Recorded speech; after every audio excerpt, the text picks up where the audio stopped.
Shalom semuanya, selamat pagi. Kali ini kita akan memulai renungan pagi pada pagi hari ini. Tapi sebelum itu, kita akan memulai dengan doa. Mari kita bersatu di dalam doa. Tuhan Yesus, kami mengucap syukur Tuhan karena kami bisa bangun kembali pada pagi hari ini untuk melakukan aktivitas dalam satu hari ini Tuhan. Tetapi sebelum itu Tuhan, kami ingin mendengarkan renungan pagi pada hari ini. Kiranya renungan yang kami baca kami bisa resapi dan kami bisa jadikan rema dalam kehidupan kami sehari-hari. Berkati juga aktivitas kami dalam satu hari ini, berkati supaya lancar dari pagi ini sampai nanti malam. Di dalam Tuhan Yesus, haleluya, amin. Renungan pada pagi hari ini di tanggal 1 Februari 2025 terambil dari Amsal 15 ayatnya yang ke-33. Amsal 15 ayat yang 33 berbunyi, takut akan Tuhan adalah didikan yang mendatangkan hikmat, dan kerendahan hati mendahului kehormatan. Amin. Nah, dari ayat tadi, dari Amsal 15 ayatnya yang ke-33, itu kita bisa mengambil poin yang paling penting adalah menjadi pribadi yang rendah hati. Di mana kerendahan hati itu sebenarnya terbagi menjadi dua aspek, yaitu sifat dan juga perilaku. Kalau dari sifat, kerendahan hati itu berada di wilayah pikiran kita ataupun hati kita yang berperan besar dalam menentukan perilaku kita ke sesama kita. Kalau di segi perilaku, kerendahan hati itu harus terwujud dalam perilaku-perilaku tertentu yang nyata oleh khalayak umum yang dikenal sebagai tanda-tanda kerendahan hati. Nah, kerendahan hati itu sejatinya muncul apabila kedua tadi, poin tadi, sifat maupun perilaku itu menyatu dan juga saling melengkapi antara dua sisi seperti koin, ada angka ataupun ada lambang. Nah, kita sebagai orang yang percaya tidak dapat mengatakan seorang itu ataupun kita itu rendah hati apabila kita tidak melihat perilaku-perilaku rendah hati dalam kehidupan kita ataupun kehidupan sesama kita. Sebaliknya, kita juga tidak bisa serta-merta menyimpulkan bahwa seseorang itu rendah hati melalui perilakunya. Siapa tahu bisa lewat rekayasa ataupun branding semata, bukan dari inisiatif dari hati kita sendiri ataupun dorongan alamiah dari hati kita. Nah, apalagi ditambah dengan zaman sekarang, yang dimana zaman sekarang ini sangatlah sulit untuk orang kita bisa bersikap rendah hati kepada sesama. Ditambah lagi ada fase dimana kita berkompetisi dengan orang di sekolah maupun di pekerjaan, karena keinginan sebagian besar orang, termasuk kita pastinya, adalah menjadi seseorang atau to become someone, ataupun penolakan untuk menjadi bukan siapa-siapa ataupun harus menjadi siapa.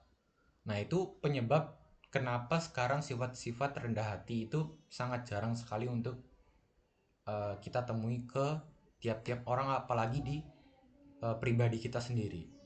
Jadi harus ada dorongan yang kuat dalam diri kita ataupun diri setiap orang untuk menjadi pribadi yang rendah hati, bukan mendapatkan pengakuan dari lingkungan sekitar lewat perilaku-perilaku yang negatif seperti itu. Jadi kerendahan hati sesungguhnya adalah sifat bijak dalam diri seseorang yang membuat ia bisa memposisikan dirinya kepada orang lain, di mana dia harus bersikap rendah hati, di mana dia bersikap untuk tidak pamer ataupun tidak sombong. Nah, seseorang yang rendah hati itu bisa dilihat dari dua aspek. Yang pertama ada poin berani mengakui kesalahan, dan juga yang poin kedua adalah mau belajar dan diajar. Nah, berani mengakui kesalahan itu seringkali sulit untuk kita lakukan. Karena apa? Karena satu poinnya itu gengsi. Sedikit orang untuk bisa berani mengakui kesalahannya dan juga kepada sesama, apalagi ke Tuhan.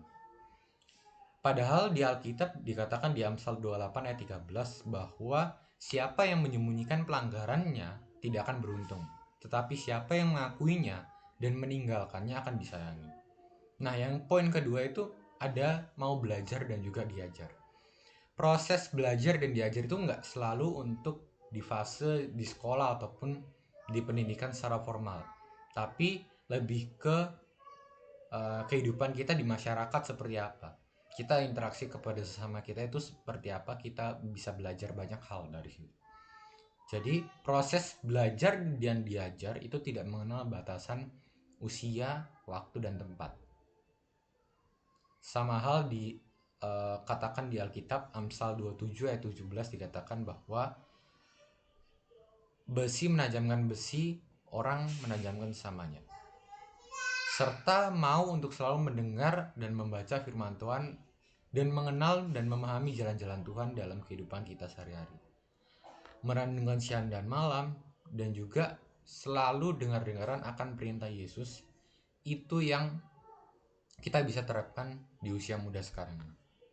Oleh karena itu, kita sebagai orang yang percaya dan juga generasi muda yang digoyahkan oleh sifat-sifat duniawi, yang tidak mau mengalah ataupun sombong, itu harus kita sama-sama belajar untuk rendah hati. Sama seperti teladan kita yaitu Yesus Kristus. Sebab kita pun dapat dimuliakan oleh Tuhan pada waktunya, pada waktu Tuhan memuliakan kita. Segala sesuatu yang kita lakukan berulang-ulang akan menjadi sebuah kebiasaan ataupun habit. Nah, sifat rendah hati ataupun perilaku rendah hati lah yang harus kita tanamkan dalam kehidupan sehari-hari kita. Bila kita membiasakan diri untuk hidup dalam kerendahan hati, maka lambat laun kita akan mengalami karakter kerendahan hati itu. Kerendahan hati itu bukan dari sebuah karunia Roh Kudus, tapi karakter yang harus dilatih dalam diri kita masing-masing. Bukan ujuk-ujuk dikasih Tuhan sifat rendah hati dari surga, bukan. Tapi sifat yang harus kita latih dalam kehidupan sehari-hari kita. Dan ketahuilah kita sebagai orang percaya, rendah hati itu bukan sebuah hinaan, dimana kita harus memposisikan orang harus respect kepada seseorang. Tapi rendah hati itu adalah orang yang besar karena ia mau menekan ataupun membatasi egonya dan juga memilih untuk melayani orang lain untuk kemuliaan Tuhan. Itu tadi renungan pada pagi hari ini. Kiranya sifat rendah hati itu selalu kita tanamkan dalam kehidupan sehari-hari kita, dan juga tidak selalu kita ucap, tapi kita selalu aplikasikan dalam kehidupan sehari-hari kita. Sebelum kita menutup renungan pada pagi hari ini, kita bersatu dalam doa. Mari kita berdoa. Tuhan Yesus, kami mengucap syukur dan kami bisa menyelesaikan renungan pada pagi hari ini. Terima kasih atas renungan-Mu ya Tuhan, karena kami bisa mengambil sikap bahwa tidak selalu ataupun tidak harus untuk kita selalu menekan, memberikan ego kita ataupun memberikan sifat tidak mau kalah terhadap sesama, tapi Tuhan mengajarkan untuk kita selalu respect terhadap sesama, rendah hati terhadap sesama, dan tidak selalu untuk menjadi seseorang yang memberikan dampak yang negatif bagi sesamanya Tuhan. Bentar lagi kami akan melakukan aktivitas kami selanjutnya. Kiranya memberkati, berikan kami kesehatan, kekuatan dalam menjalani aktivitas kami. Di dalam nama Tuhan Yesus, haleluya, amin. Terima kasih, Tuhan Yesus memberkati.